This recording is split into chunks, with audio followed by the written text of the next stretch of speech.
We should be live. We should be kicking. Just stick that on. We're big vibing, as you do. How's it going? I'm feeling a little better today. I'm also eating my dinner, so again, like normal, apologies if you see anything. But yo, what is going on, everyone? I'm gonna move my mic up a little bit. Gonna move my phone over, and yeah, we're bing chilling.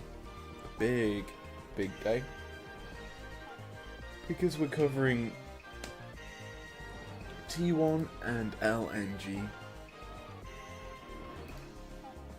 Good series overall. Those who care about what I'm eating. Got some chips, mushy peas, and a bit of pie. A pastry slice.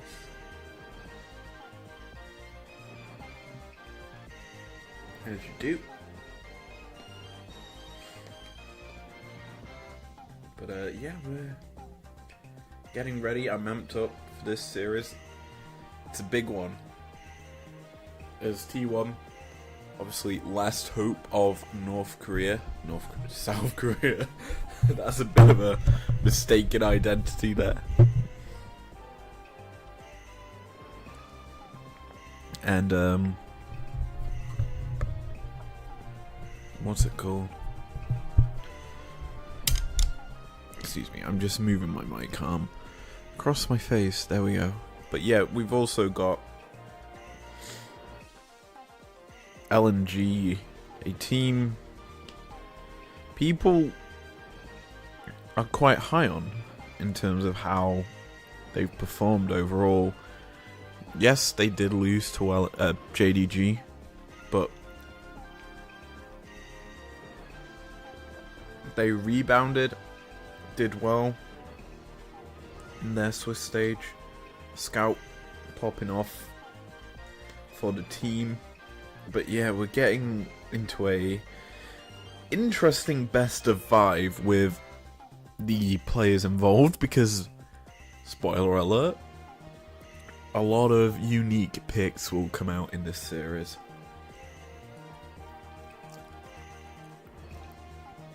That I have technically seen before, but not to the same extent as this. I mean, it was played during EU Masters, the first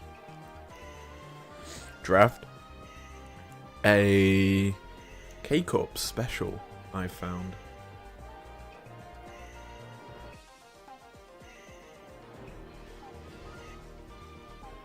And obviously, that's a good sign if K-Corp are playing it. I am very much interested about K-Corp, by the way. With how the LEC is moving forward next year. With them joining the league. Koi now kind of departing the league with Rogue, I presume, to take over the slot again. Yay, I'll be happy with more Rogue merch. But as a whole, Koi versus K-Corp would have been such a bopping matchup. It's kind of unfortunate that if this split happens like properly, K-Corp can't face Koi because Koi won't be in the LEC.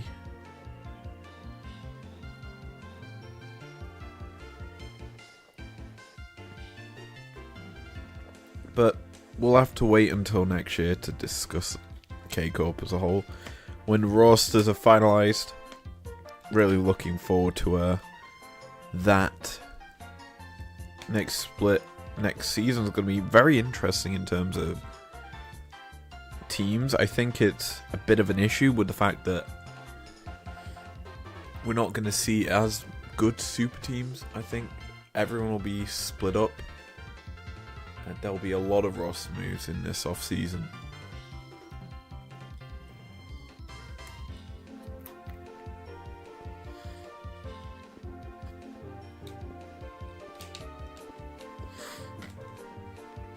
And that'll be due to the wage caps being introduced to the league, as well as the fact that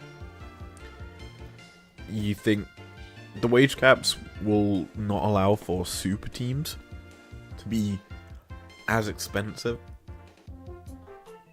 So some players may take big cuts in their pay. Which is I'm not saying it's an issue in the LEC. Like, surely you would want the best team possible in terms of our chances of making worlds, but the cost for it would be quite high. That's why we do see teams like, well, let's say, put it this way, when the cuts were announced, people immediately looked at Vitality and thought,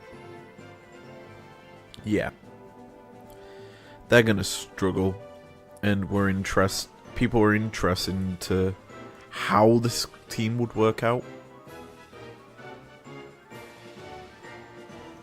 I'm interested, to be fair, as a whole, for what will happen, but only time will tell.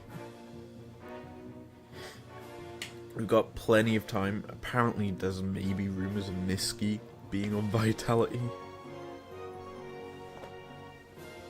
Don't know how true that is.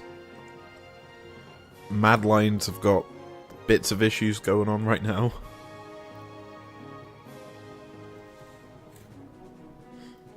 Like, it's a typical thing after Worlds, Mad Lions having issues. It's kind of unfortunate for them. But it is what it is. Soon enough, we'll have an understanding of how the league will shape up, and that'll be when we start to properly analyze it. But you have to realize we are technically fans, and we don't get to see all the details that get presented from organizations. They keep that private, obviously.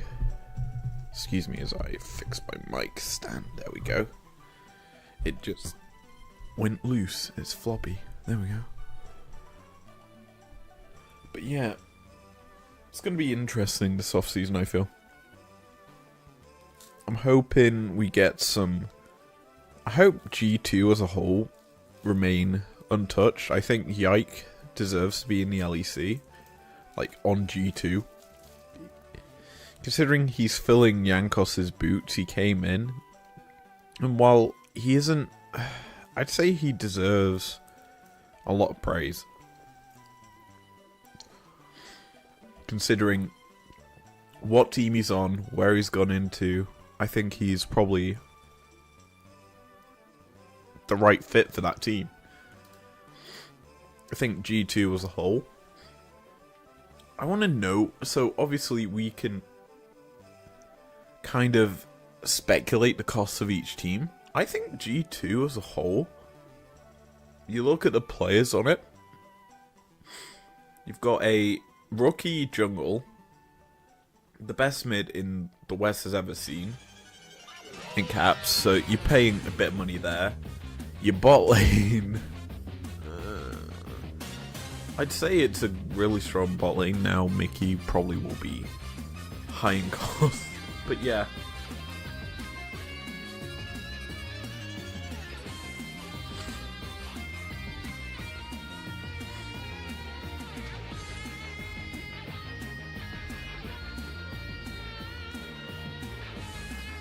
But here's a question. Do you think we'll see a G2 2019 super team ever again? A team like that wins domestically pretty easily and then actually does well at international events? Because I do a lot of research outside of this into like post-reaction sort of things. This world, if you look at the matchups we have, there was minimal, and I do mean it, minimal LCK and LEC matchups.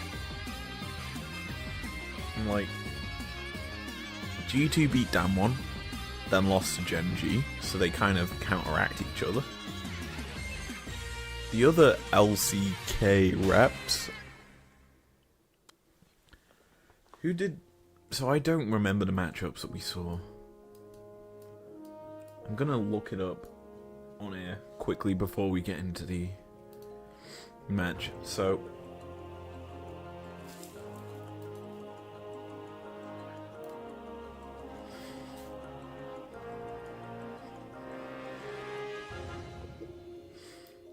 there's one.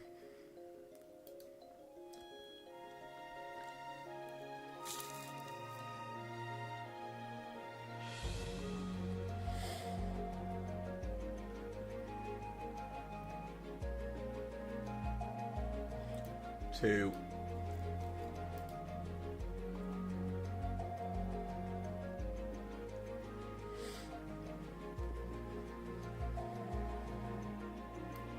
Three.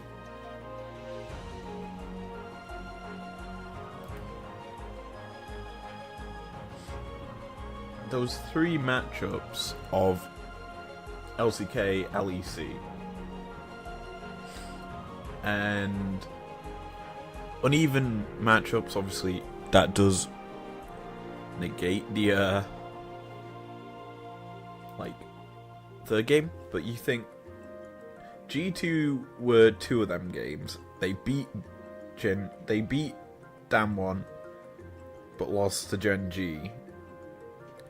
And then, I believe it was the Mad Lions lost to Damwon, which was no shock there for me. That raises the question of, is the LCK as good as they used to be? Because bear in mind, their third seeds and fourth seeds used to be very dominant.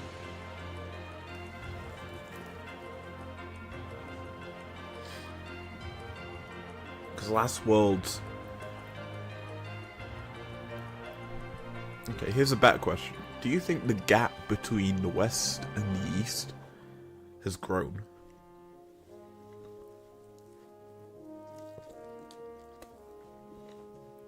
I'm going to give my personal statement. I think no. Not since last year. I think the fact that last year we had only one Western team make it out of groups, and that was Rogue. And then this year, only one Western team made it out of groups, and it was NRG. The two Pool 1 teams from either region made it out. Now, this year's Swiss stage, while it's great for giving everyone a fair shake, well, more of a chance to make it into knockouts, I do think that it has its flaws. Namely, the randomness of it. I think you're coming down to a very luck of the draw situation, where you're very much in a disadvantage from minute one. Personally, I like the MSI format from last year. The group stage, where you have everyone facing everyone. And then it decides a format. You go into the next round. If you're top... If you finish first, you go in second. You go into the quarters. Then you have 3 through 6 in a playoff bracket. Or 3 through 8, depending on how many you want to go through. And then you play off bracket it that way. You just play it through groups, basically. I'd prefer a proper group stage, but everyone can face everyone, not 4 individual groups.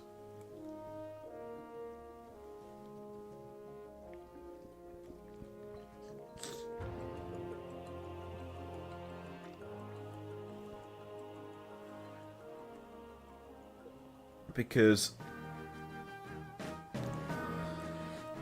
it would A, strengthen people's pools against other teams.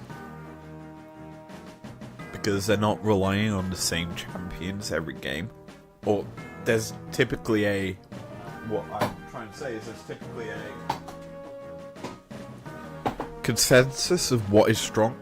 But the likelihood of you getting the strong things across, say, a 12 game setup, or however many games, it would be a lot better, personally. But yeah, we're not here to ramble on about my wet dreams of what a Worlds could be in a format I like. We're here to talk about T1 and LNG once we get to the start of the games, to the start of draft. You know, there should be nothing other than obvious for me. I'm really looking forward to this, because I just realised the casters are in a different position to where they normally are. Oh well. Regardless of that, let's get into draft game number 1. LCK, LPL, like the majority of these quarterfinals. The grind, the glory on T1 side, the grind on LNG's. Who will take the grind to the top? As immediately into draft we go. I need to switch to there.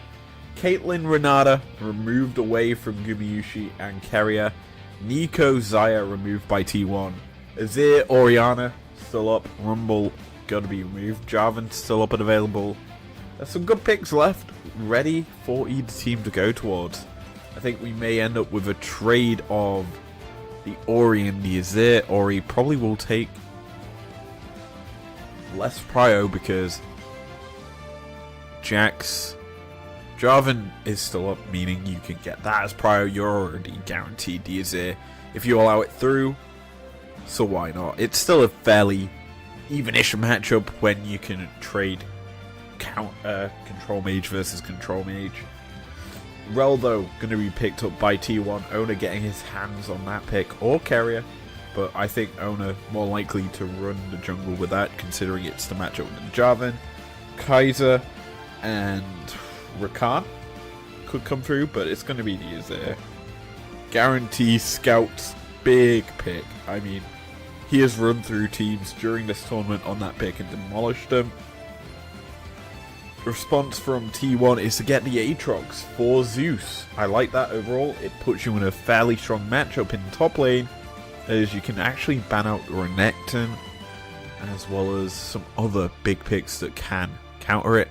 They aren't going to do that, however, T1, as they remove the Nautilus. They're keeping their flexibility alive, obviously. The Rel doesn't tell you anything, because it can go jungle, it can go support. So LNG are in a bit of a predicament in terms of that role to ban. That being said, they can ban out ADCs. The Sivers of the world. The Aphelioses of the world. You remove these big carries from Gumayusi, you're going to be looking at a bit better of a draft. My brain thinks Varus should be banned out here. That's a pick that Guma found success on at MSI/Worlds. I think that would be a very good ban out from LNG here in game number 1. But T1 removed the Alistar. They're continuing to pinch the support pool, meaning chances are the Rel would go down to the bot lane, because obviously you want to engage to go alongside whatever Gumayusi picks. Rakan actually going to be banned out here. So LNG, they fear the Rel isn't going down there. They think that Carrier has something else up his sleeves. that isn't Rel. And T1 kind of will have to reveal their bot lane here. It's going to be the Senna, you think, I hope. It's a bit of a weird one for them, because Senna, typically paired with TK, could honestly be paired with other things, and I hinted at it pre-game. There's a K-Corp draft where they use Senna, but not in the ADC pool, as Blitzcrank comes through for LNG. Hang gonna be looking for picks, the rocket grab gonna be propelling LNG forward. And looking at their comp so far, you kind of like that Blitzcrank because you can isolate targets in the Cataclysm. You've got the Emperor's Divide to push them closer, and you can hook them in to get executed off. That's a very strong combo. Gwen, last pickup for LNG. That's going in the top lane. And that's going into an Aatrox, so that's kind of an interesting matchup overall, because you've got some very strong sustaining champions, and there's Deniala. I told you K-Corp had played this bot lane. K-Corp used this effectively. You've got the passive healing that Nyla grants with her passive, essentially giving extra healing when you heal her, or use a shield near her, or heal near her. She bonuses it. It's very strong. And that's why you usually pair it alongside a Senna, or something that provides innate healing. So Seraphine is typically a good thing. But Senna is a weird champion in the sense that she has infinite scaling. So when you use her alongside Nyla, the heals just become extra strong. It's very powerful. I love this combination as a whole, and I'm surprised it took till this year for that combination to be utilized in pro play. This is kind of the first time I'm properly seeing it in a international game, because it's not LEC ran, it was running the EU Masters as a bot lane. But hey, we're gonna see how well it works out here for Keria and Gumayusi. Bear in mind, Keria is a guy that we put in our pick'ems as essentially the guy to watch, the guy with the most random unique picks. That is what Keria brings to the table. He brings uniqueness in draft and onto the Rift as well. As we get into game, we are going to see how this works out. The Summoners Cup is ready as we fan out onto the Rift for game number 1. Standard Fast 5 fan from either team put out to everyone. And you know, typically when I see this, I start to talk about items. We didn't see the keystones just yet, but I'm intrigued what the Senna is running. As a support Senna, it's going to be kind of the difference in builds compared to a normal, technically fasting Senna. Because bear in mind, this is technically fasting Senna as a support, so you are constantly harassing. Now, comparative to a TK, you're gonna not be as tanky with this Nyla, but you are kind of in a situation where you are having to give pressure up due to how weak you can be in terms of the trades early, because Nyla is very reliant on them whips to hit, to free farm, to get the XP gainage, as well as the fact that she's just all around very close range. Similar to TK, but you just don't have the same sort of safety that TK has with the Grey Shield, as already Tarzan going for an early invade. Rel not going to punish this. Obviously, she may start to get a bit concerned with the fact that the red buff hasn't been cleared out by mid lane. Scout's getting taken quite low, but obviously with the ward on the red buff,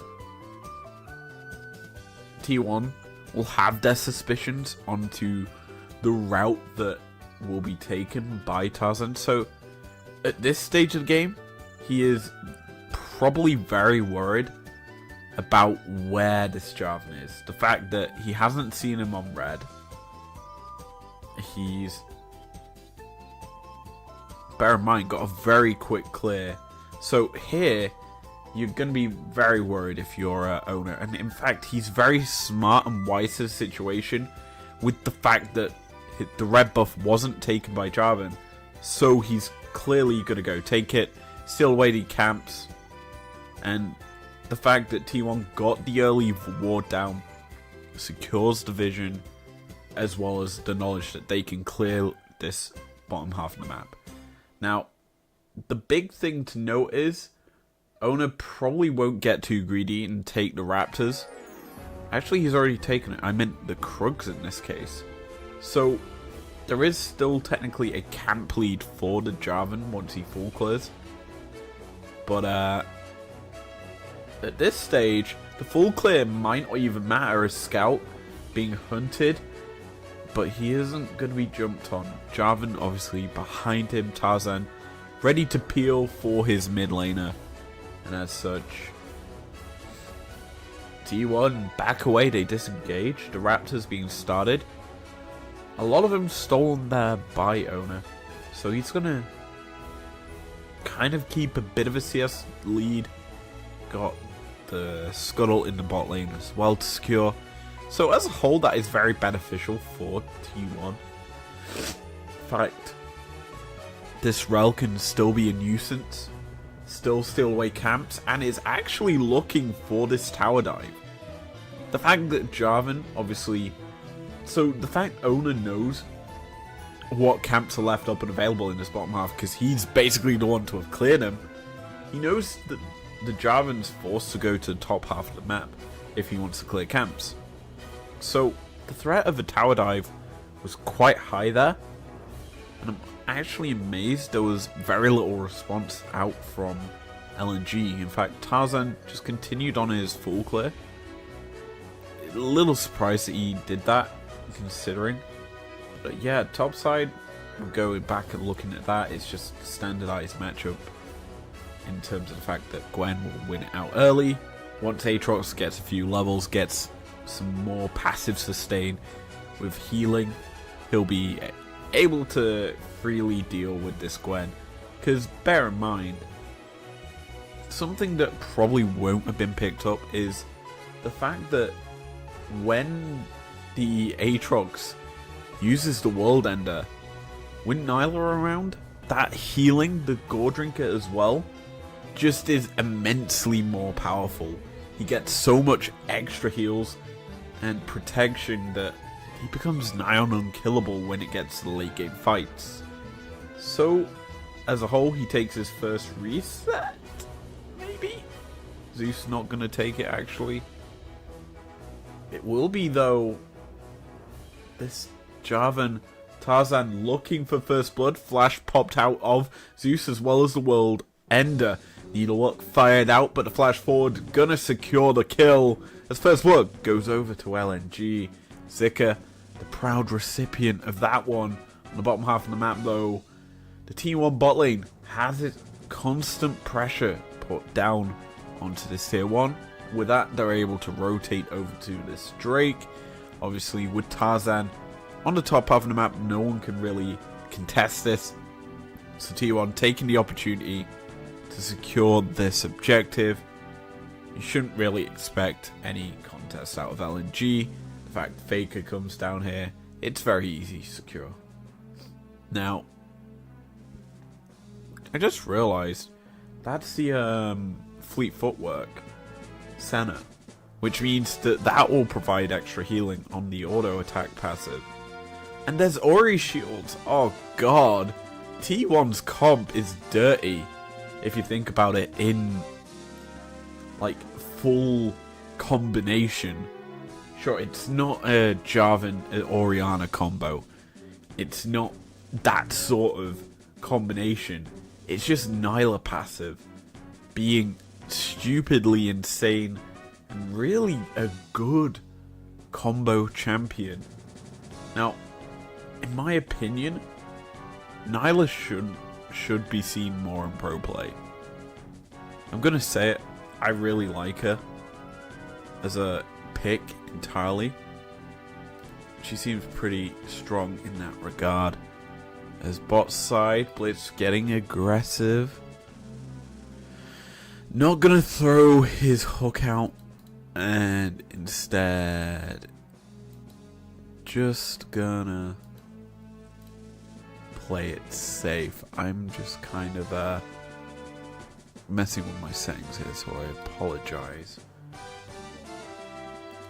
I need to change that.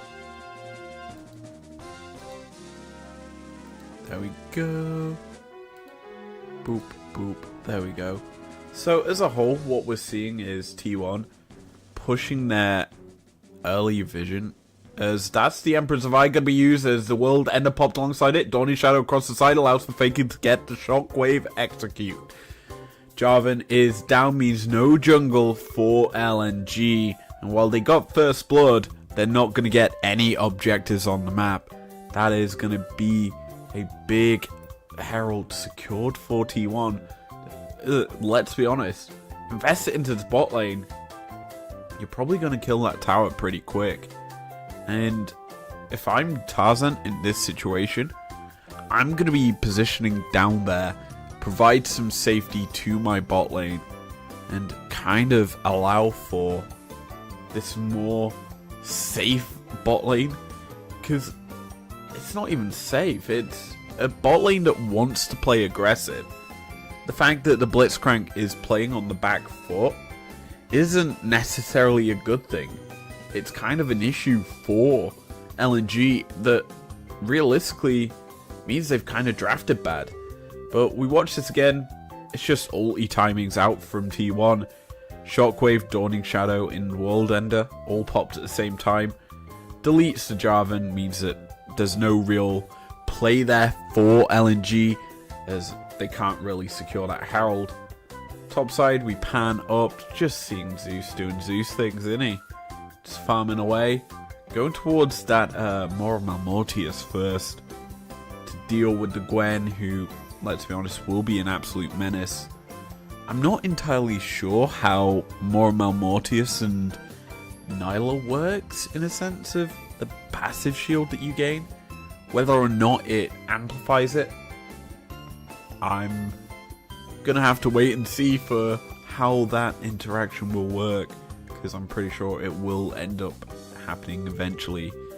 But Herald dropped mid and not towards this tower, as that's gonna be the crash down into the Max Storm, pulling Scout towards Faker. The flash gonna be used as well as a Cataclysm. Hello, Tarzan. That's a bit of an overstep. Scout's nowhere near you. And down he goes. Topside, Zeus gets a solo kill onto Zika. That's just trading across the map. And T1, they end up with multiple kills for themselves here, as LNG overstep, play into the hands of T1. You kind of thought that maybe, just maybe, they'd gone for a big play. But that looked like Tarzan and Scout not on the same page. Something that's quite hard to believe, as they've kind of been a dominant duo for LNG. It's why they're here in the quarterfinals. But here we go. We watch this again. Topside. Okay, we get to play. Zeus is already quite low, so Needlework comes out. It's used once. The second one's miss.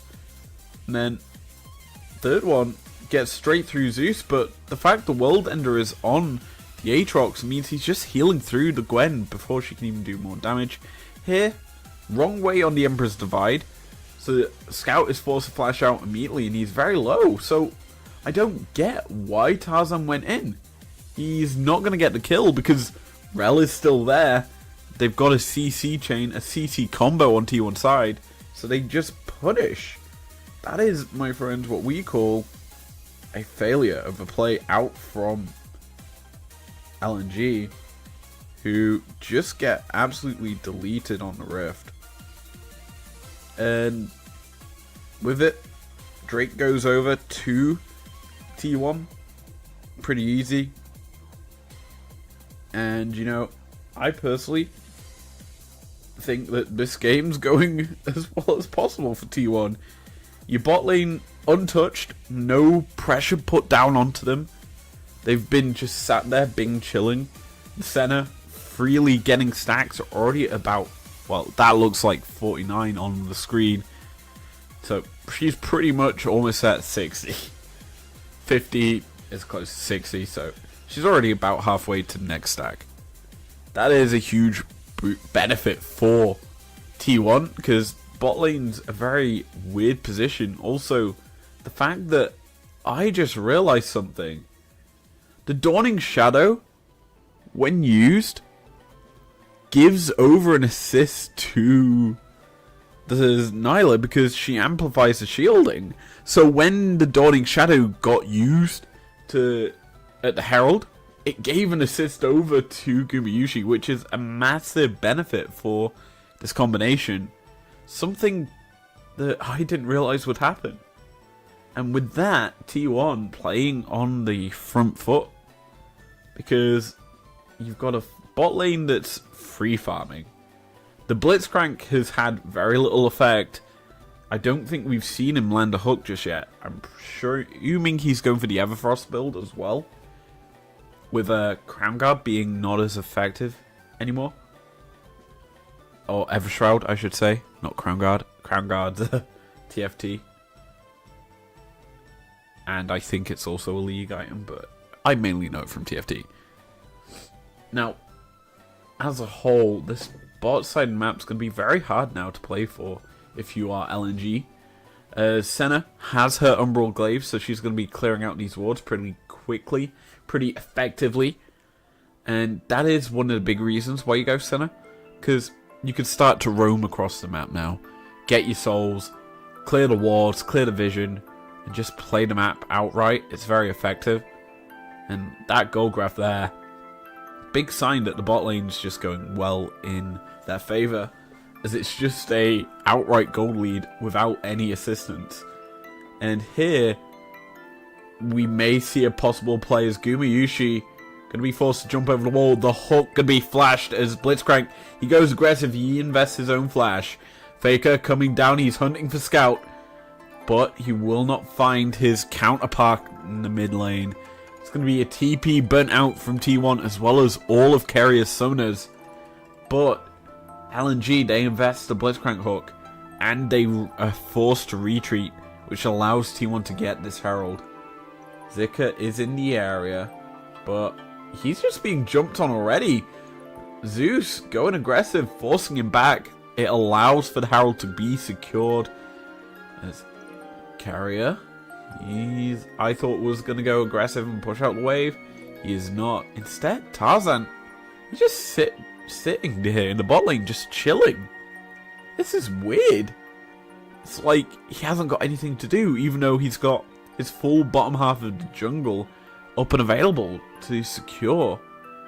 He's just giving over gold. Like, he's ahead in CS, but that's not much when you're down 2 kills. When you've died twice, you're not going to be as effective. Hang's missed wards on this advancement, so his path was spotted. T1 probably should know where he is. Gala isolated here. That's a big issue. And I think T1 probably will look to push the tempo in the next few minutes. Obviously, Senna, excellent scaling champion. The infinite scaling will allow for some big plays as Scout backs away. He realizes he was being collapsed on by T1. As Owner stepping forward. The Umbral Glaive doing its work. As Carrier clears out another ward. I'm surprised he isn't running Zombie Ward, to be honest. That would be a big beneficial item to run alongside the Umbral Glaive. But yeah, kind of surprising.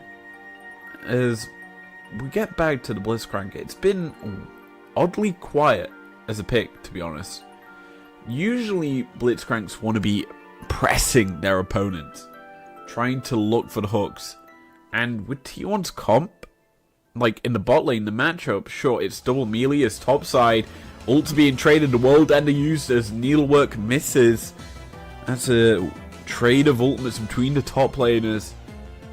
With Drake up on the table, you have to feel whoever gets to play first will get it.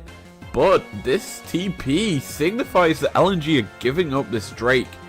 As they've already collapsed in, Tarzan forces a flash out from the Aatrox. That's just going to be a trade of a tower to get an objective bounty for this Infernal Drake. Soul point secured for T1 off of this. And while sure, it's in LNG vision, and this is probably the best play they could make on the other side of the map. Do you think they really should be contesting this one? I personally do, to be honest, think that a contest should come out, because you're giving over Soul Point. The Senna's gonna constantly get more powerful. Like, that infinite scaling will be hard to deal with, as she'll be closing in on a Serrated Dirk, probably Eclipse, second item, whereas your Blitzcrank is sitting on components, going for Everfrost. By the time an Everfrost will come through for Blitzcrank, the game will probably be over. So, at this stage, while they're only one item ahead, or there's a one item equivalent across the other champions, they should realistically have forced their LNG and try to claw back some of the gold that they're honestly giving up, because it's going to be hard for them to secure vision. Senna's now at 70 stacks, so she'll be at 80 by the time the next Drake spawns. You got Baron in 30 seconds. It would have been inconsequential there, I think, to fight, as there isn't really anything on the map for T1 to gain, because they're just still using the Herald. So you could have honestly have seen the same results come out from T1 regardless. So fighting there, giving over what? You probably give over a couple kills, but if you're able to get onto the Ori, onto this Senna, chances are you would have killed them. You would have got some nice gold. Then it would have been quite easy to possibly deal with Nyla, because I don't think you'd be able to kill Nyla straight up if they went for her. Like, if she was the prio target. She just seems a little bit too strong in terms of the healing with the amount of peel she would get. I think if you focus Ori or Senna, well, sure, it's Faker and he's made already at this World Championship on a Cassante, of all things, an amazing escape. I think that realistically wow, that was a good dodge there by Ona. That was so close to actually hitting. But yeah, I think T1 as a whole are just too firmly in control right now that LNG have got to be thinking about game 2. Like, the fact that there's been very little in terms of aggression out from LNG with a comp that should be aggressive is surprising. And you kind of are at that point of thinking, why aren't they being aggressive? And, well, there's a myriad of reasons. One obviously being nerves. It's the world's quarterfinal stage, so you're kind of warming yourself up into the series. It's first game. There's reasoning like that, but there's other reasons, such as maybe they're just not comfortable on these picks. The reason I'd say there's a comfort issue is because, other than, say, the Kaiser and the Azir and Jarvan, the Gwen and the Blitz seem kind of forced, because you want to get picks, but like, Blitz and team fighting sucks, especially into this T1 comp. You're not really going to get a pick, as your vision will be constantly cleared out. This Umbral Glaive is the bane of a Blitzcrank. Senna is the bane of a Blitzcrank, because she just outranges it and just stacks up souls, so that range gets constantly further and further away. So she'll be deleting him basically out of rocket grab range, or a far enough distance where she can essentially react quickly. The other thing is, Umbral Glaives just demolish wards as quick as a fiddle. So vision plays that LNG set up are going to be very small windows, and in fact are very hard to actually get. As here, T1 fully aware of where LNG are, especially now they see Zika. So they're in an issue of a position where they can't exactly go for a play. And you are trying to keep your eyes on Hang, but the way T1 position, they use the minion wave to protect themselves from the Blitz hook. They use the W. And here's the big thing. They don't technically need to fight this Drake. They can back away safely, but the fact Owner is stepping up, he's going aggressive to max storm lands, and he steals away the Drake. That's Infernal Soul point coming through for T1 as the Apotheosis. It finds the backline and kills them off just like that as Faker picks up a kill on top half of the fight. Zika is trying to trade into Gumayusi, but it will not end in his favor as Zeus ends the fight with a double kill. As the bot lane fall, they crumble. LNG get aced on the Rift. And Infernal Soul goes over to T1 as the Baron is going to continue to be given over to them. They should have fought earlier. That's the simple point here, as LNG gets stomped on the Rift. 2 items on board for this Rel. You look at it, it's Knight's Vow. So it's always going to protect this Gumayushi's Nyla. As the crash down comes through, there's no chance there. Jarvan's airborne, so he has no way of stealing that. A great Apotheosis onto 2, and while it's not the big damaging ult, it forces out the Emperor's Divide, and then the stopwatch comes through, so Gumayusi takes pretty much 0 damage. And then the Faker Shockwave executes his ear, so he's no escape. And LNG, they crumble. They fall to pieces in that fight. It wasn't even close. T1 just out-macroed them in that fight. And they're on the warpath. They're on the victory path. 25 minutes into the game, it's been one-sided. There's been 0 plays coming out from LNG with a playmaking comp. And as such, this is disheartening if you're an LPL fan. If you're an LNG fan, as you're just giving up so much map state. Finally, an Everfrost is picked up for the Blitzcrank, but he's unable to utilize it. The fact that there, he missed the tag, and then the hook went wide. Rel and Owner just managed to escape. Again, Owner has got his fancy feet in this game as he's just dodging them out. But a fight is starting out as a World Ender forced out of Zeus, and he's just healing up. He's just using the Qs effectively. The flash forward from Tarzan gonna miss the flag and drag, but that Q demolished the health bar of Hang. A killing spree comes through for Gumayusi as all of LNG are falling once again. They overchase this Aatrox, and in the end, they're gonna lose their base. The Shockwave to clear the way. Faker, he says game 1's done. And so do the rest of T1, as this game was cleanly executed. Only 2 kills over to LNG, and that was pretty goddamn dominant from the LCK second seed. We don't normally see games that have a unique pick dominate like that.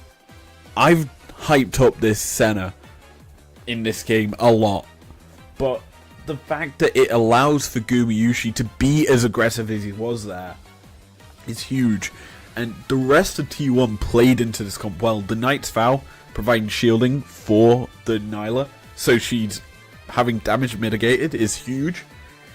The rest of the team played perfectly alongside the aggression from T1, and as a whole, that was probably the most well executed comp you'll see at Worlds. T1 were not messing around in game number 1. And game 2, well, it's a similar story. This time it took slightly longer. As we get into the picks and bans for this one. Again, a low kill score game, but T1 end up with Soul. Like, there was more kills in game 1, and it was a little shorter game. The thing about this one was T1 played a controlling matchup. The fact the bot lane, it's double range yet again. It's another ADC for carrier, and you're playing into when you're playing into an Ashe that's support, it's another Umbral Glaive user. It's a champion that just will harass you, slow you, and deny you access. This is kind of it's a similar sort of execution to the Lissandra that Mickey plays. Your main goal is dissuading the Rakan from going aggressive. So you use your threaded volley to slow it down. If he continues to press forward, flash at you, you use your ult, the Enchanted Crystal Arrow. And that will allow for this Varus, who's also Hail of Blades, same story with Carrier, to stack up his autos, get a massive damaging because it's lethality arrow off. It basically just delete the health bar of the Rakan. That is the name of the game with this comp. And the fact that the kills just went into Gumayusi's back pocket this game kind of signifies that the Rakan was ran down quite a bit. The big difference though about this game is the fact that Gala did start to get online. He got 2 kills. The issue is, you look at the rest of T1's comp and you've got the Varus and Ashe in the bot lane that are the range. They're the sort of supportive carries for the team. You still got to deal with Zeus, who basically played the same matchup as he did in game 1. This time, a lot more easily. He actually got kills. And then the Silas for Faker. You look at the actual ultimates he could steal there. The big one to me is literally the Maokai ult. You just trade it whenever they use it.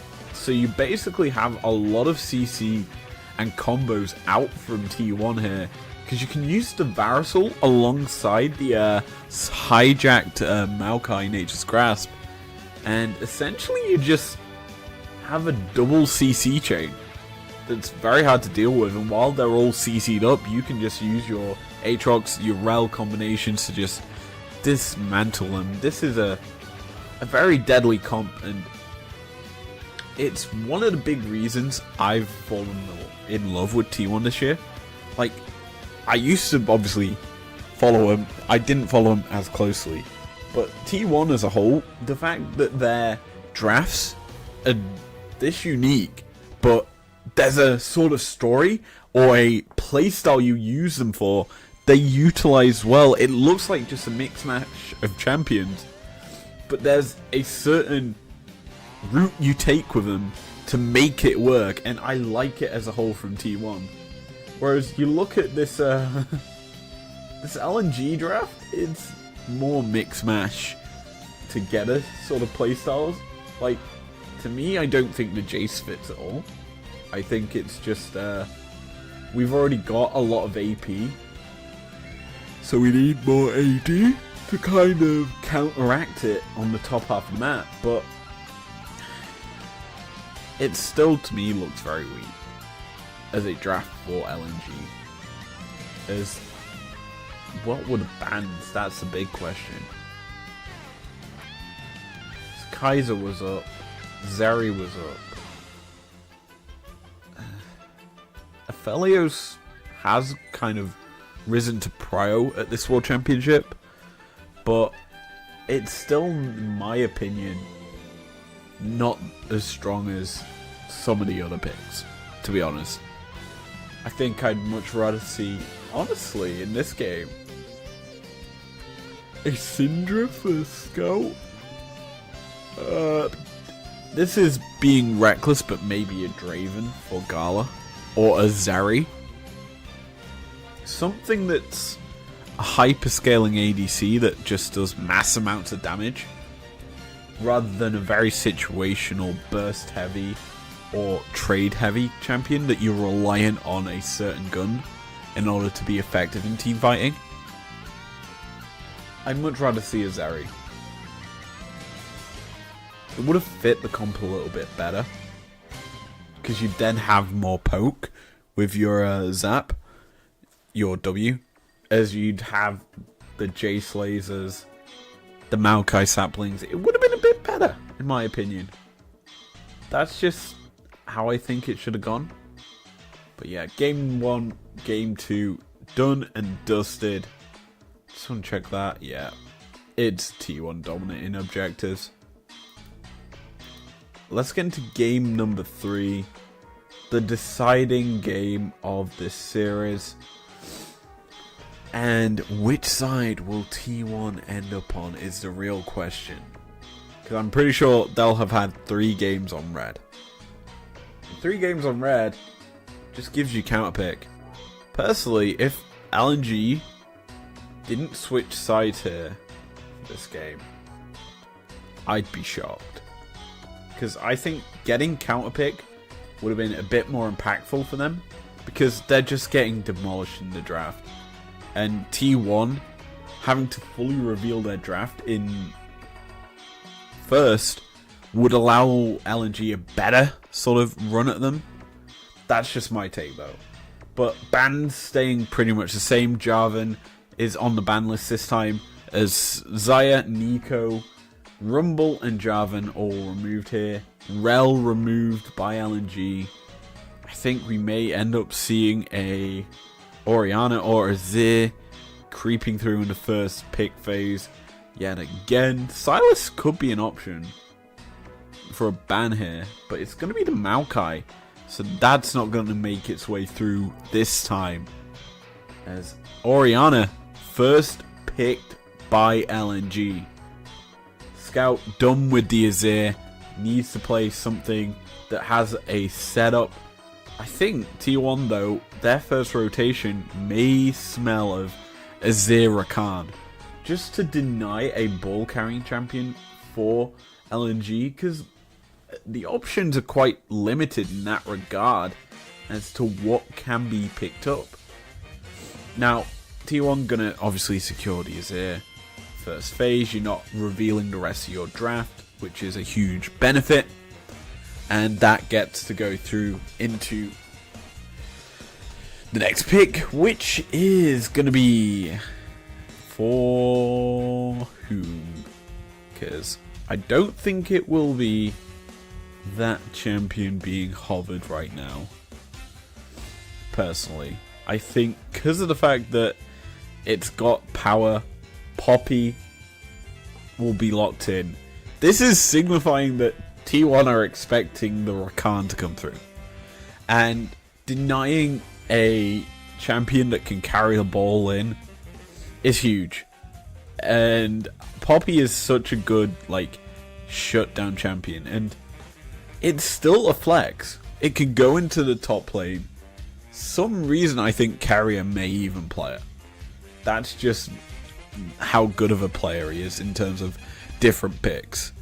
I think that as a whole it's not as strong. Obviously it's not as strong if it's support, but the main goal of the champion still is effective in shutting down a possible Rakan play.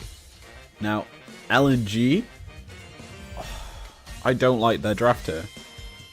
They're playing into the hands of T1, because a Jax can be just slammed down into that Renekton. Of course it can. And T1 wouldn't reveal much. If they lock that in, they get a counter pick.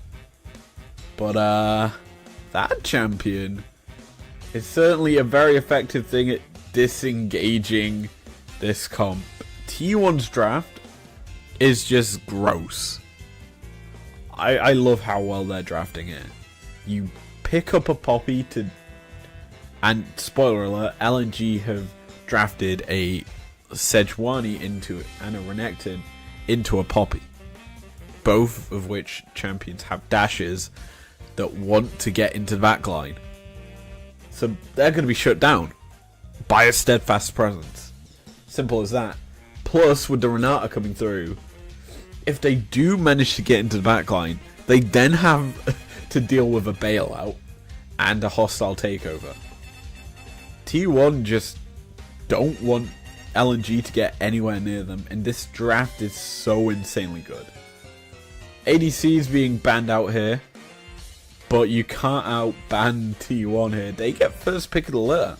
So LNG, I think you may have to disengage these bans and go for a top lane. There you go. Not going to be removed. So Jax could quite honestly be slammed down here. Very easily. Should be slammed down and give counter pick over to Gumayushi. That's the mindset here. Zeus is a prolific player of this what's it called? Jax. But instead the wee-woos go by. A lot of them. That's a fire engine. That's 2 fire engines going by the house. Nice. Not nice. Unfortunate if there's an actual fire. But LNG round out their draft, their full bot lane of Aphelios Milio. Yikes is all I have to say. It makes sense to draft Emilio into Renata to kind of negate her ulti. I believe you can with the Milio ult.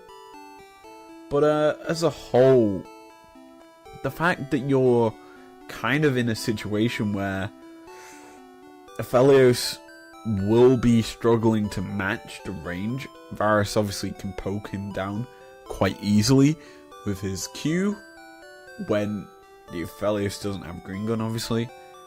It's going to be quite hard for LNG to play this game. And that is a big issue, because you're going to be heavily reliant on Gala to carry you. Due to the fact Ona can just disengage. You've got the Jax with the hammer to disengage. There's so much disengage on T1's comp that if you switch to Jace for the Gragas, I'd honestly say that is the most disengaging comp you can probably get. Apart from maybe, what ADC is good at disengaging? Tristana. If you trade Varus for Tristana, good luck is the real answer. But hey, it isn't the champions involved in this game, so we don't really care about them.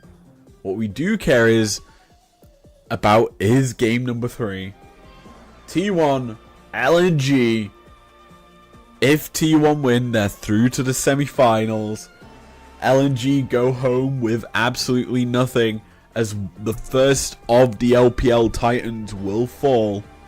And T1 will have to run the gauntlet through Weibo, JDG, and Weibo, JDG, and the other one. Anyway, early start, a bit of aggression out from the Poppy. Tarzan being forced off his entranceway. T1 getting very aggressive with the fan of 5. And continuing forward, his owner, he's got Faker backing him up. Tarzan ran out of his own jungle. But, yeah. Who is the other team? Weibo, JDG, BLG. That's it. Anyway, enough about them. Let's get into League of Legends on Summoner's Rift. Faker, Scout, trading quite a bit. Faker taking the worst of it as a whole, and as such, forced to use his potion early. Not got that for the safety, as Ona starting on the warded Raptor camp. While his start is known, his rest of the clear won't be too much, as he'll clear his red into Gromp 9. No, into Krugs, into then his Wolves, Blue, Grump. That's how his path will go, probably.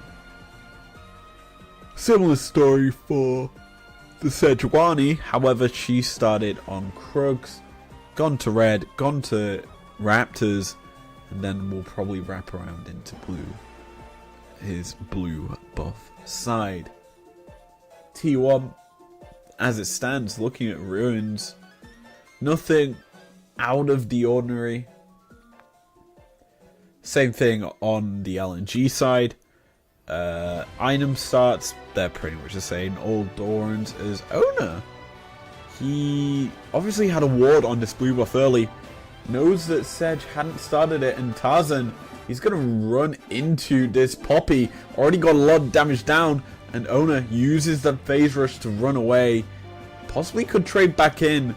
Going to get his first rotation of summoners back up. Going to go aggressive, flash forward into the E. Down goes Tarzan in his own jungle. This Poppy is a menace early. And that's for Scout out of lane. That's huge as the Smite Steal secures the blue buff. Scout, not going to take the greedy path. Knows the ward was dropped down, you have to feel. So he goes the safe route. As Faker managed to secure push off the back of that first blood.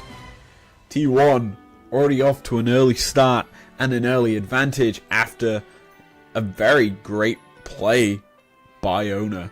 His top side, Jace getting aggressive already. The Crocodile is very low as here comes the Poppy. You've already died once. Can we make it a second? As the flash burnt there by Tarzan to keep himself alive. As Owner, he's hungry. He wants the blood. And he is certainly carrying T1 in this early game. Sure, 4 minutes have passed, but he is just demolishing the Sejuani, who forced to re-clear the top side of the map. Obviously, Owner, he's been camping this top half of the Rift. It means that he's got his full bottom side jungle to clear out.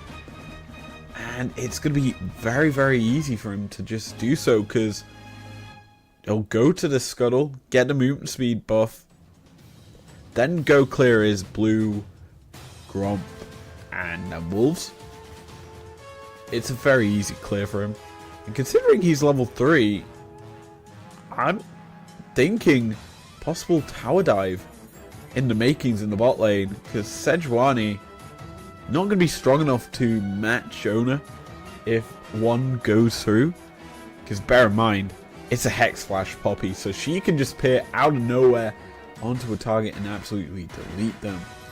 And once again, just watching this gank again wasn't the intended play. It's just Owner uses summoners, well, his ability's better. Bear in mind, Sedge's cooldown's quite long. And when she goes this way, look, you just see the wall. She walks way too close to it, knocked into it. Q gets dropped down for the first blood gold, and the Poro falls down on her. Pretty clean, easy execute, and the gank in the bot lane could be coming through as already the Sejuani taken quite low, but in the other end of the fight, carry is also very low. As Owner just running through all of LNG, kind of just was there. He was like, "Hi guys, how you going?" LNG didn't even really pay attention to him. He just was able to walk straight out of there. And he ain't going to be punished as mid lane. That's a shockwave. Going to be whiffed as Faker gets aggressive. He's got level 6. He could possibly look for an Emperor's Divide. I'm keeping my eyes on Owner to see if he goes for a mid play. But with the fact that this Ori missed her ulti, and the fact that Sejuani was taken quite low already by Owner, he knows this Drake is forfeit. It's his prize for winning out that fight. And T1, they're continuing where they left off in game number 2. In fact, I'm pretty sure they've secured every Drake in this series. Don't quote me on that, but I'm pretty sure they have. And that is kind of a worry for teams. If T1 are playing this aggro and they're controlling the map, how do you fight it? because LNG have quite a passive comp, I feel here, that you're waiting for late game teamfights. Whereas T1, they're just pushing the tempo early. And while their comp is built to scale as well, I think that they realize they need to press an advantage that they've already got for themselves, due to the fact Owner is winning out in his matchup pretty easily. Like, let's be honest, he's been looking for plays constantly, and CSD is even. It still gives, you've got to give a little bit of credit to Tarzan's clear being very effective, or the fact that it's just Owner's looking more for plays than for his own camps, which is a statement that can ring true. But taking stock, 8 minutes on the clock, there's a Herald up, and Owner is continuing his warpath of objectives, with Faker kind of hinting that Owner's topside with where he was positioning there. There's no contest though, as the top lane was pushed in by T1, so Zika has to respond to that. Tarzan steals away a camp, but I'm pretty sure he was spotted when doing so. And there's Herald secured. Now, the big issue here for the Sejuani is she's walking through a lot of vision in order to make this tower dive happen.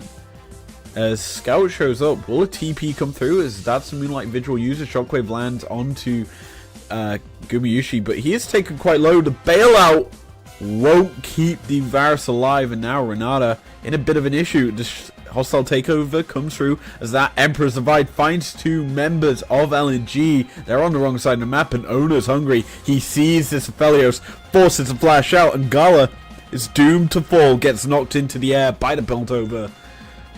Peacemaker, it's not the Pilt, yeah, the Piltover Peacemaker, that's the right name of it, it's not the Ace in Hole. And that's going to be LNG actually getting out. They make the dive work, but they are going to lose their summoners on their carries. They're susceptible to a gank now from Owner, and he's very happy about that.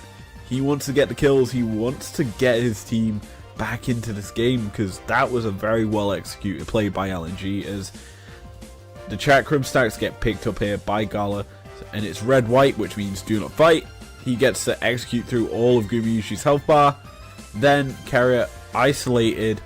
He uses a hostile takeover effectively here, but personally, Faker could have waited a couple of seconds on the Emperor's Divide there, purely because I'm pretty sure the hostile takeover was still doing work. There was still damage being applied by the Aphelios to his teammate.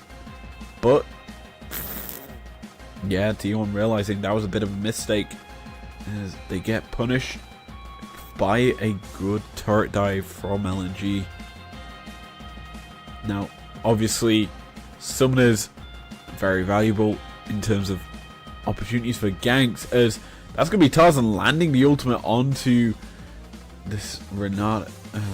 Carrier staying alive though, as Varus trades aggressively back in. The Graviton gonna root him down though. Varus, he's getting the damage down. The Moonlight Vigil's used, but the trading comes through. The Varus, he's bailed out and secures the kill. That was a 1v1 essentially, as the ADCs, they did battle. And in the end, Gumayushi wins out as mid lane Shockwave views clears out the wave, because that Herald dropped by T1. Gonna get a crash in. It's only gonna result in plating for Faker, who's looking possibly aggressive. Actually, I don't think he did get any plates there. I think they all went over to Owner, who could be caught out here. The steadfast presence will deny any advancements from the Sejuani. As Faker goes aggressive, the Emperor's Divide is gonna be flashed from, and that is gonna be T1 not getting anything, but the ultimate are certainly burning summoners off of LNG. That should mean this Drake goes over. Cloud Soul won't be the prize, neither will Ocean, but LNG are in position. They're looking to contest, they're looking to fight. The Soul could be a big thing as the Piltover Peacemaker goes wide. Renekton's on the flank as a hostile takeover. It finds 3 members of LNG. It's just going to be the chase down. Owner being ran down. Going to be forced into the bailout. And going to fall here as Zika gets on the board. However, he's giving up turret plates in the top side of the map. Jace going to be happy about that one because his poke will hurt. It's going to stick quite a lot as the possible tower dive going to come through yet again. Sejuani in the area. So Zika, he's culling the wave, holding it so that LNG can force the dive, watch the minion wave. It's going to come crashing in here. And T1, though, are in response. The root lands onto the Renekton as Faker, he's in time for this play. He kills off Zika and goes aggressive as the Sejuani being hit by the Sand Soldiers. A double kill for the T1 mid laner, who just does it all for the team. That was a great bait mate from T1. And honestly, unfortunate timings from LNG. They were waiting for the minion wave to hit the tower, but it just did not come in time. Instead, Faker was able to back and then walk his way down to this bot lane. And yeah, the Varus ult comes through, it tags up the target, and then it's an empowered ult Q from the Varus to allow for Faker to just slap him down with the Sand Soldiers. Simple as can be, and Faker now has a double buff in his back pocket. T1 happy with how that one turned out, and who can blame them? The last hope of the LCK on a very strong course in this game to win it, as they've just been dominant and very good at responding to LNG's kind of plays. They've been very inefficient, as sure, they got a kill onto Gumayushi early, but it's just not resulted in much of an advantage. The Varus still farming quite well. The Jace, bear in mind, been left isolated for a long time. Look at the CSD. 50, or 46 to be exact. At the 15 minute mark, basically, the Empress Vido in the bot lane going to be used as shockwave traded. That's going to force tower aggro onto Scout. Taken quite low. Faker has the double buffs to heal him up, keep him topped up. But he isn't going to be bursted out, and neither mid laner will fall. But yeah, we haven't really talked about it, but this Jace is he's pretty fed. He's got a lot of money with a full Dustblade in his inventory. His Shock Blast will delete the health bars of LNG.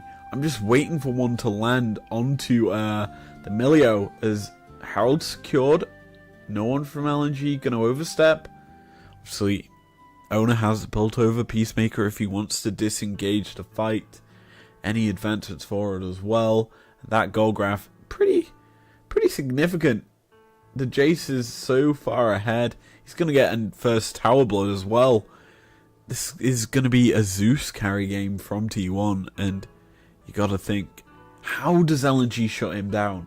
Because now Owner's starting to position up there. He's starting to protect his top laner, who is very much so ahead of the competition. And surprisingly, the Renekton has a kill to his name, and he's still quite far behind. It's surprising to say the least, as Faker, he sees his target Zika gonna be forced into a bad situation. He has not got the slice and dice, and thus Zeus eats him for dinner as the alligator gets cooked in the top lane. That's just a clean play, using the Hex Gates to your advantages. Owner fighting into Tarzan.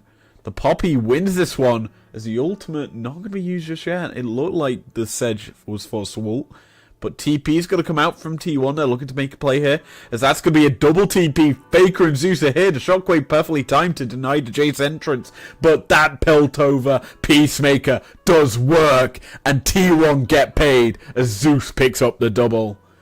Faker falls though, as T1, they give over one kill, sure enough, but it's not enough to get LNG back into this one. 7-3 in terms of the kill score, and T1, they're just cooking with fire.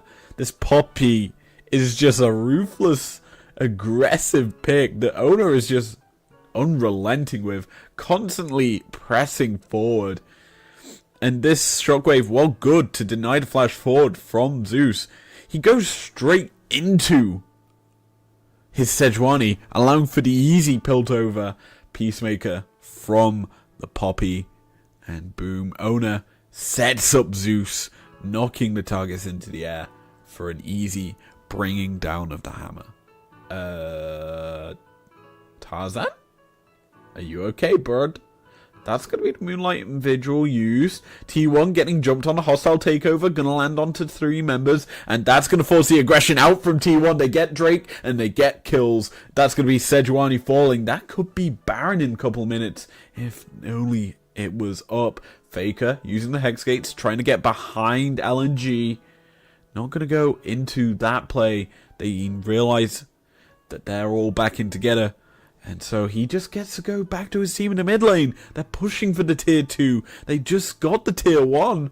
And it's going to actually crash into this inhibitor tower. Herald doing work for T1 here in game number 3. As they're just ballooning their advantage so goddamn well. I've got so many questions as to why LNG were that far up in lane. Like, sure, you were trying to force a tower, I guess was the play. Trying to get the tier 1 top. But you didn't need to hexscape forward that far. You had no vision. And T1 just punished you. It's just clean league. It's just good play, good movement on the map from T1 that LNG cannot match. And that win probability graph kind of shows it. That's so close to 100% win rate. Or win chance for T1 that as a whole you're worried for the LPL here after this series. LNG, the only team to take JDG to 5 games here in this season, the team that's been the closest to beating them. As never mind, we're actually going to see a play as Carrier going to be forced low. That's not going to trick the dial out. He was below, what, 60, 50 HP? He stays alive and now he's just drinking a bit of coffee. He knows he got lucky as the Shrell is going to be forced out. Gala trying to get aggressive onto Gumayushi. Gets a little tickle of his health bar, but that's about it. That's a big support item used there for basically nothing. T1, they're happy. It did actually get the ghost, never mind. Gumayushi forced to use that summoner, but it's not that impactful of a summoner, to be honest, for a Varus. Like, it's mainly for the chase down, but with the fact that T1 have so many good chase down options, it's not really as bad as it looks. As Baron could be a possibility here as Owner, he's caught out Tarzan yet again. He's protecting his wards with all his life. As T1, they group up as 4. They're starting this Baron. No vision for LNG, but now they see what T1 are doing. It's dropping below half of the health bar. It's just gone. Tarzan's got no way in as a handshake pushes him back. Watch Carrier looking for the hostile takeover to come through all the members, but T1, they get the objective. It looked like they were going for the fight, but they just back it up. They realize they've got all they need, and LNG, they're forced into a bit of an issue, a bit of a situation where they're forced to make a play. The hostile takeover comes over, the shockwave though lands, and there goes T1. Owner gets onto Tarzan once more, but the health bar of Carrier very low. He's going to have to basically back up his team. The bailout going to be needed if he continue forward, but while all that was happening, T1 were just buying time for Zeus to get the top lane tail to. It's just maximizing the opportunities there by T1. That was a great play, to say the least. You buy so much of an opportunity, and now, a minute out from Seoul, they're already claiming the bottom half of the map as their own. No vision wards shall be allowed for LNG here as Carrier, he steps forward. He's clearing out these deep wards as TP's invested here. Faker joins up with the rest of his kill squad. And T1, they see a bottom lane tier 2 they really want. They want to get the last tier 2 on the map. And you shouldn't really deny them this, as the Shock Blast will be fired out. Zeus on 3 items. He's going to be ticking and burning through them health bars if he lands. That's a decent shot as the Crown Guard gets popped. Tier 2 falling. The mid lane tier 3's fallen. That's the TP used by LNG. They're looking to collapse onto Faker. The Sedgel comes through. They've got onto him. The Empress Vido buys time, buys space, and Faker, he's still alive. He's getting away. Carrier, the handshake flash to protect his mid laner from Scout. Look at the Shock Blast. It does so much damage to Hang. Emilio basically is dead. And T1, they force LNG back. And they get themselves straight onto this Hex Drake for Soul. Over the wall goes Owner. He's got Hex Flash. He does not care.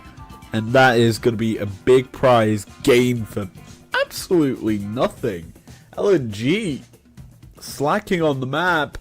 Azika jumped on by this Jace. The Hex Soul going to provide a lot of extra damage as the hammer gets brought down. And T1's top laner, he is on a absolute rampage. That's half the health bar in 1 Q. Literally, if he brought the hammer down, I'm pretty sure Hang dies. Kind of funny, that.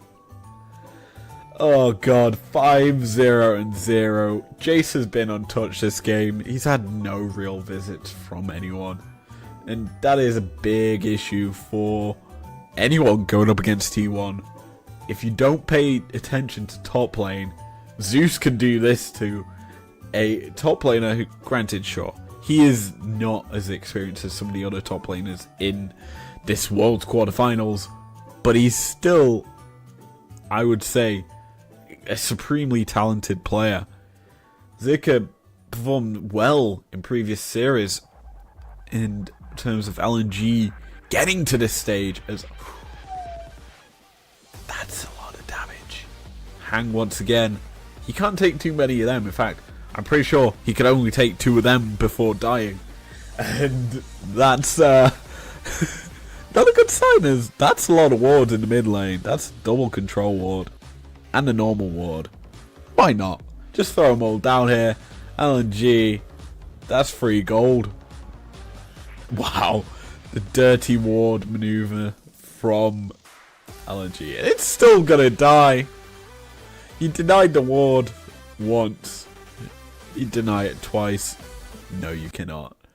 As T1 on the victory march here, it's an easy walk through the base of LNG. They're not really putting up much of a fight as the inhibitor falls. They haven't even got Baron. They're just sieging. The Jace is too strong at this stage. It's just bursting through the health bars as Emilio ult was used. That's another one hitting onto Scout. Yikers. As another lands. Tarzan's health bar is low.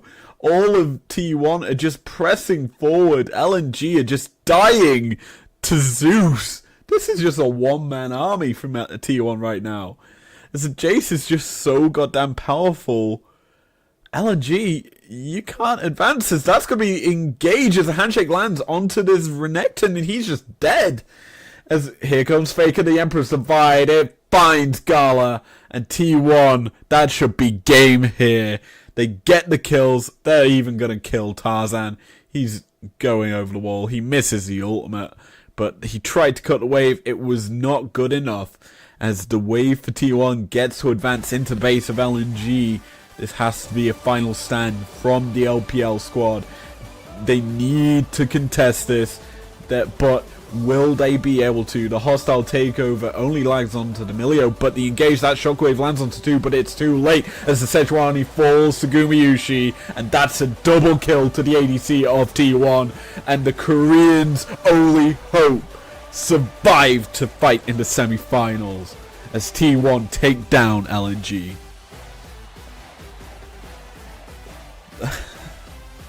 That series was clean. Simple as that. There was no real contest there from LNG. They looked dead and flat. There was nothing there. And you think, they did so well to get to this stage. They had such an amazing run through summer. Like, Scout literally MVP of the split. And to go out of Worlds in, honestly, a very poor fashion, it's going to hurt. I think this series is going to definitely destroy the squad, unfortunately. Because there wasn't the same synergy that we saw from LNG all year. Tarzan and Scout really didn't make much plays together. And it was basically a situation where they just got beat across the rift. Bot lane, it was quiet. And Gala is the guy that's known for being aggressive. He wasn't able to do so. And this play here, this looked like LNG were gonna try and get in. But T1 were just quicker to the punch. Faker was here. Renata just carried Faker to make all them kills there. Because he had the safety of the bailout. T1 just utilized their draft so much better than LNG. And it does raise questions for LNG into the future. If they stick together for next year, for next season, how will they adapt to drafts? Because it looked like they didn't this entire series. It looked the exact same throughout every single game. Like, the fact game 1, you draft a Blitzcrank in the bot lane. There was no Blitz hooks that landed, that were effective. I'm pretty sure from all the footage we saw, he didn't actually land a hook. There probably was one, but I'm exaggerating it. But essentially, the fact that the game 1, the Blitz hook wasn't used, it wasn't aggressive in that bot lane. That style that you need to play with Blitzcrank, you need to be on the front foot. The fact that they were constantly on the back foot. Sure, you're into a Senna Nihilip, so they're going to always outrange you, and missing a Blitz hook is kind of a death sentence. So you're going to die, but why not try and force things? Why just let them continue to outscale you? It didn't make much sense. And I think, personally, the drafts weren't that good from LNG because of it. I think there was inexperience on picks. I think, as a whole, they could have been so much better in terms of how they played this game and how they played every game. It was just that T1 outclassed them. And personally, if I want to see something for the entirety of the series, is the actual damage share or spread for LNG. Because it seemed very quiet, as I say, but it definitely felt like there was low KPA, Jesus. Comparative, yeah. It felt like they were just suppressed so much. Like, they just tried to out-farm T1 and it didn't work. That is disappointing. The DPM, so incredibly low. God. I want to look at this one. I'm just looking at, I mean, sure it's a center, but like, that is just depressing. 5k on a blitz. Yeah. That is just revolting. Sorry. But this is depressing in terms of stats. Like, the fact that Jarvan barely outdamaged Arel is another disappointing thing. Like, one item. So he would have been building towards Spirit Surgeon. That would have been where he got most of his damage. But it's still disappointing because that shouldn't be like that. He should be absolutely trouncing the backline. But he really wasn't. I don't think... I'm actually going to look at Tarzan's pool for this year. He has played Jarvan quite a bit during Worlds, but like... Season 13. Typically Maokai. Maokai, Sedge, Wukong. what has it been at Worlds? He's only played one game of Maokai, and I think that was in this series, and he lost. He's not played things he found success on. Like, he lost on the Sedge in that last game. It wasn't the best Sedge at all.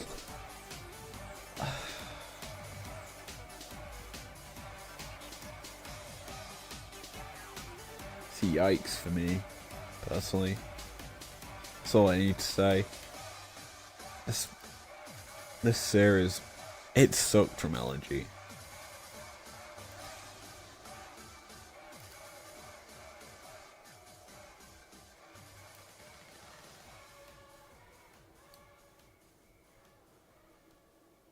Yeah. I'm very disappointed in this one.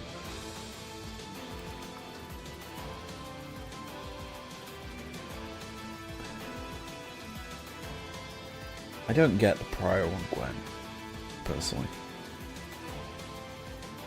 Like,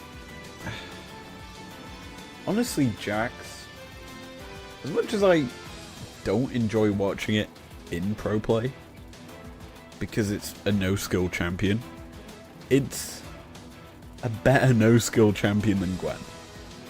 And the fact that the Gwen would have been picked into the Aatrox as sort of a counter pick, it doesn't work as effectively as a Jax will. And I think Zika's performances on Jax this tournament, yeah. The fact that that win rate is that good really is a sign that they should have put more prio on it in this series. It would have been so much better, I think, for this team. But the reason I think it'd been more better for this series is because the whole point of that bot lane is to auto attack. You negating the auto attacks allows you to get onto them a bit better. And if you're the one to tank, say, the Ash Arrow, that allows then for this Rakan to get in on the backside. Like, yeah, sure, there's a Maokai ult that's hijacked. Who cares? You wait that out, because, let's be honest, when it comes to an objective, the fact that T1's got every single one indicates they used it as like a, no, you stay away. So that's where you get creative on the Rakan, go for the flanks, and get the charm down. Same story with the Jags. You would have been able to get into the backside and actually work on them. I would have honestly preferred that into the Aatrox. And I'm pretty sure, if we look at Aatrox, what's its win rate against Jax at this tournament? It's got a very good win rate against Cassante. That's one. I want to look at the match list. That's the easy way of finding out. It beat a Jax. It's beaten two Jaxes. Sure. It's beaten all the Cassantes. Except one. Two. I think it would have been better for it to have been played here versus the Aatrox. Just because it would have fit better than the Gwen in this squad. Like, I get why you go Gwen, because you can negate everything with the W, but you're not necessarily effectively closing the distance with that ability. Like, it kind of forces you to play at range of sorts, and that's not realistically the best thing you want to be doing into the comp that T1 had. So I think that's a misdraft, personally. I think a lot of misdrafting from T1 at LNG. But I can't rag on a team constantly for underperforming in one series, considering they perform well in several other best of threes and then best of ones in order to make it to the stage. But I think everyone will have this sour taste in their mouth because it's the last thing we saw of LNG at this tournament. So, if you know, or if you've watched my broadcasts throughout this World's Tournament, you will have known that LNG were my dark horses to actually win the entire thing. And how, having watched this, and with my expectations of them to be a top 4 team, it kind of has put a damper in terms of how I have expectations about teams. I think you can't realistically say T1 will win Worlds after this one series, because they weren't against much opposition, but you can certainly question how good they are going into probably the matchup that will decide the World Champions against JDG. I think T1 will be up for that series more, purely because they're in Korea and they really would like to win it, because it's a home, maybe even Faker's last tournament, who knows. He's probably getting to that age of retiring. He may do a Bjergsen. Again, I'm speculating on things, but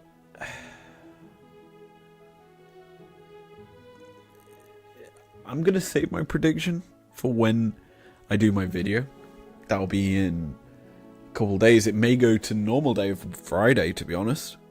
I can push it back that long, and we'll do an Israel, an ISO 33 Anarchy analysis Friday video, like I have done for the LEC all year. That won't be terrible. But yeah, I'll save my predictions for then. I'll do my pick'ems during that video as well.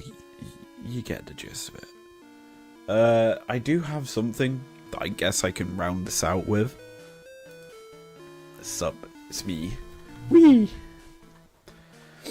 I will be doing a video coming up on something that arrived today in the post. And if you know me, you know I have an affinity for certain Pokemon. I managed to get apologies for the wrappings because it's appearing shiny. It's the Japanese, I forget what it's called, but it's the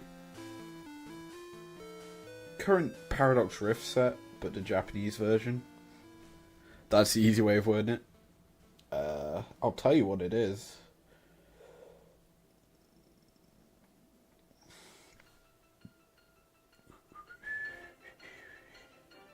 Future Flash, that's its name.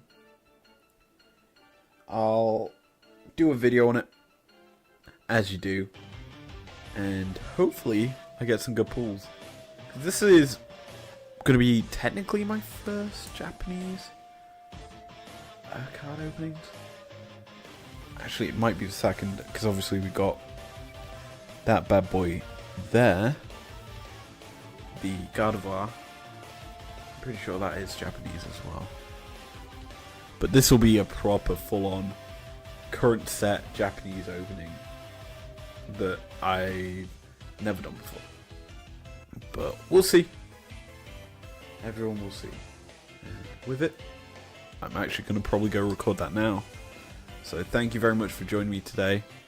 If you enjoyed it, leave a like down below. Subscribe if you're new to. I'll see you guys Friday. Feels odd. See you guys then. You probably will see this up during the week before then. Only time will tell. But peace out.